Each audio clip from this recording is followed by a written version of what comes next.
నేను ఎప్పుడూ చూడలేదు.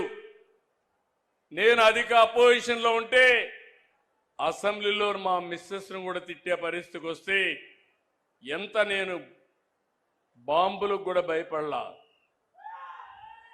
క్లేమోర్ మైన్స్ కూడా భయపడలేదు. 23 క్లేమోర్ మైన్స్ నా మీద ప్రయోగించినప్పుడు సాక్షాత్తు నన్ను కాపాడింది వెంకటేశ్వర స్వామి దిగొచ్చి కాపాడాడు. అలాంటి నేను ఎప్పుడు కూడా వెంకటేశ్వర స్వామి మా ఇంటి దైవం. నేను ఎప్పుడు మా ఇంటి నుంచి చూస్తే వెంకటేశ్వర స్వామి నామాలు కనపడస్తాయి మంగాపురం ఆ సైడ్ నుంచి. అలాంటి వెంకటేశ్వర స్వామికి అపచారం చేసే పరిస్థితి ఈ మధ్యలో మీరు చూస్తున్నారు. అధికారంలో ఉంటే బూతులు తిడతారు, అపోజిషన్లో ఉంటే కూడా బూతులు తిడతారు. ఇది ఎక్కడ న్యాయమో ఏమయ్యా? మీకు ఇది కరెక్టేనా? మీకైతే కోపం రాదా? మీ తల్లిని తిడితే మీకు కోపం రాదా?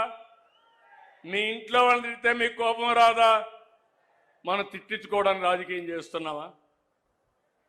బాధ, ఆవేదన, లెక్కలేనితనం, ఆంబూతుల మారిగా తయారైపోయారు. ఒకసారి రెచ్చగొట్టే ప్రయత్నాలు చేస్తున్నారు. రాష్ట్రాన్ని సర్వనాశనం చేశారు, గంజాయి మయం చేశారు.